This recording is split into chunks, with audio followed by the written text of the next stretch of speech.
ધંધુકા ગામે જે ભરવાડ સમાજના દીકરાની હત્યા કરી નાખવામાં આવી છે, બે આરોપી છે, બે આરોપીઓને 2 દિવસના રિમાન્ડ પણ મંજૂર છે દોસ્તો। અને શું મોટો ખુલાસો કર્યો છે તો આપણે એના વિશે ચર્ચા કરવા જઈ રહ્યા છે। પણ એ પહેલાં તમે નવા હોય તો અમારી ચેનલ સબસ્ક્રાઈબર કરી લેજો, તેથી કરી આવવાનો વિડીયો હું તમારા માટે લાવતો છું દોસ્તો।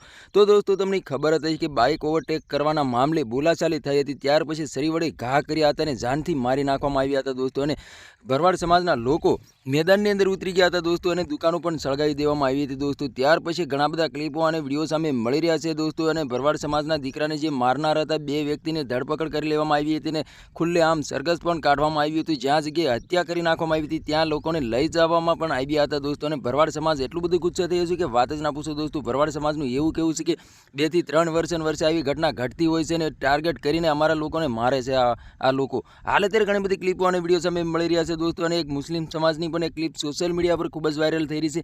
મુસ્લિમ ભાઈનું એવું કહેવું છે કે જે ધર્મેશભાઈ એમ કહેવાય છે કે રહેતા હતા એની બાજુમાં તમે રહીએ છીએ, અને એમ કહેવાય છે કે માણસ બહુ સારા હતા અને અમારે ઘર જેવો સંબંધ છે અને અમે બેસણામાં પણ ત્યાં જવાના છીએ। અને જેનો દીકરો ખોવાયો હોય એ તો લોકો ગુસ્સે તો હોય જ તેને। જ્યારે દુકાનો સળગાવવામાં આવી હતી ત્યારે પણ મારી એક મોટર પણ હતી, મારી મોટર પણ સળગાવી દેવામાં આવી છે, તો પણ મને કંઈ પણ ખોટું લાગ્યું નથી, કારણ કે એનો દીકરો ખોવાયો છે એટલે લોકોને તો ગુસ્સો સડે જ તેને। હાલ અત્યારે ઘણી બધી ક્લિપો અને વિડીયો સામે મળી રહ્યા છે દોસ્તો। તો તમને ખબર હતી કે 2022ની અંદર કિશન ભરવાડની હત્યા કરી નાખવામાં આવી હતી, ત્યારે આખા ગુજરાતના ભરવાડ સમાજના લોકો મેદાનની અંદર ઉતરી ગયા હતા દોસ્તો। તેવી રીતે ત્યાં ભરવાડ સમાજના દીકરાને હત્યા કરી નાખવામાં આવી છે। ત્યાર પછી અત્યારે ઘણા બધા એટલા બધા વિડીયો વાયરલ થઈ રહ્યા છે કે વાત જ ના પૂછો દોસ્તો। તો તમારા આના વિશે શું કહેવું છે કમેન્ટ કરીને જરૂર બતાવી દોસ્તો। અમારી ચેનલમાં નવું તો ચેનલ સબસ્ક્રાઈબર કરવાનું ભૂલશે નહીં, તેથી કરી આવવાનો વિડીયો હું તમારા માટે લાવતો છું દોસ્તો। તો આજનો વિડીયો ગેમ લાઈક શેર જરૂર ફરી બીજા વિડીયો મળે, તબ તક કે લીએ જય હિન્દ જય ભારત। મળે બીજા વિડીયો તબ તક કે લીએ બાય બાય।